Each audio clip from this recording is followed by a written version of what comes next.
What's going on, everybody? We got another video ready for y'all, or we're about to have one. I have actually had a customer drop off a truck. His name is Lucas Miller. He has a stock 06 third gen truck, which if you know anything about third gens, you know that's pretty much the best year as far as motor and transmission and everything. But he said, make it 1000+ horsepower. I want to beat on cars and have just, I don't know, just I guess a cool, fun street truck to drive around, you know, race a car, show them what a diesel's about. And he dropped it off and said, make it fast, let me know when it's done. So let's take a look at what we got and talk about what we're gonna do to this truck. But take a look. All right, guys, so as far as third gens go, 0659 is the best ECM, best motor, best transmission. You've got the 48RE, the CM849 ECM, which is arguably amongst tuners the easiest ECM to work with and the best ECM to work with. They make more power. But 48, obviously in its stock form, doesn't last very well, but once built, you know, they've been known to hold some power. That's the same trans in the drag truck. That would have been originally what the drag truck was. The drag truck was a 0659 truck. So anyways, though, does need a repainted front bumper. Don't pay attention to that. I think he said he hit a deer. Hasn't had time to put a bumper on it yet.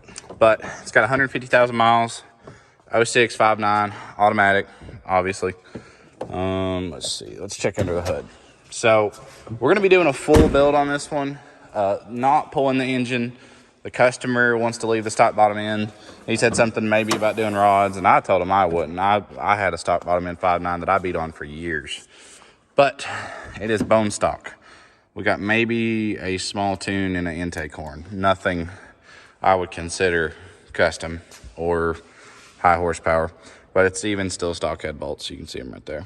But this truck is actually gonna be getting a set of 464, 480 compounds on this side of the engine with a Steed Speed manifold from Evil Fab. We're going to be doing some powder coating and some 300 overs from DDP and a 14 mil pump. So we're excited. This is going to be a rowdy truck. We're obviously going to do all the supporting mods needed. You have to do like push rods, valve springs, stuff like that when you're going to be pushing that many RPMs. And Firepunk is building us a Comp 3 trans with a fat input where he can beat on this as much as he wants and he doesn't have to worry about it grenading. But yes, I am excited. He also said something about doing some type of intercooler. He said he wants one that'll look a little better than this one. So we might do the condenser tuck. A lot of people will take these condensers and they'll shove it behind the intercooler, and then we might get an aluminum intercooler. But one of my favorite parts about this build is, you know, a lot of customers will rag you to death on pricing and stuff. He just said, let me know how much it is, be fair, I'll drop it off, we'll make it cool. And we came to an agreement. Here we are. We're building a really cool truck. Also, big news. So as a shop owner / horsepower enthusiast, one of your most wanted things ever is a dyno. Well, I may have actually got one. So a buddy of mine that I knew over Facebook, I made a post. He told me he'd sell his. We came to an agreement on price. Long story short, I'm going to get it Monday. So we are going to be installing a dyno here at Fitzgerald Performance's new headquarters in Jamestown. That way we can have events, and when we build trucks like these for customers, we can test them. You know, a dyno does so many things as far as testing, and if you just got done with a fresh build and you showed on a dyno, you can find all the little kinks, all the problems, all the hiccups, because it simulates the road, but you don't have to move. And also, I'm sure given this customer the amount of money he's spending on it and what he's wanting to do with it, he wants a dyno sheet. He wants to know exactly how much power it makes. So we got a pretty good dyno. I've been to a lot of dyno events /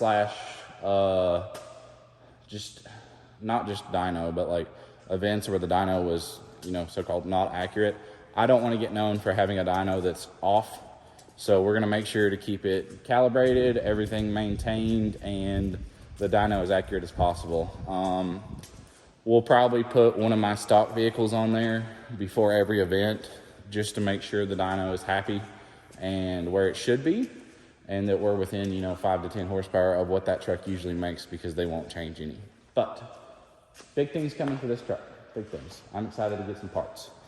Let's take a look though. I like it.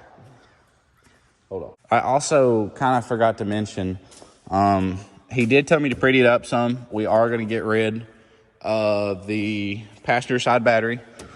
Get rid of this ugly intake. It's ugly. And then we're going to put a billet valve cover, and we're going to powder coat a bunch of stuff. And I'm probably going to straighten up some wiring and stuff. I don't think he's actually done any work to this truck. I think he bought it this way, but there's some stuff that I'd like to change. Little things that, you know, they don't bother most people, but it's bothering me already. I can see it. But we're gonna holler at AirDog and DDP. It's gonna get an AirDog 220 on it, and we're gonna get all the goodies for this truck. I'm just excited to order the parts. I love ordering parts and getting them all in. So we're gonna have a good little parts list on this old girl. But to be continued. Y'all stay updated with this one. It's gonna be a fun one, and it's probably gonna be one of the first trucks on our dyno. Pretty excited just to be able to say we're gonna have our own dyno, but to be able to, I mean, I told the customer about it too, that we had bought one, and to be able to build it for him, then slap it on the dyno at our own facility is just amazing. Because even if we build a truck for you and you want it remote tuned, or you just need to rent the dyno for a couple hours, like, we're going to be able to do all of that. If you want to rent our dyno, you will be able to. But it'll actually be going in that corner. But I think I talked about that a little bit in the last video. Just kind of an update on the dyno. But y'all stay tuned. We're going to hopefully have some more cool stuff. I just wanted everybody to know about this truck that we had coming. All right, see y'all.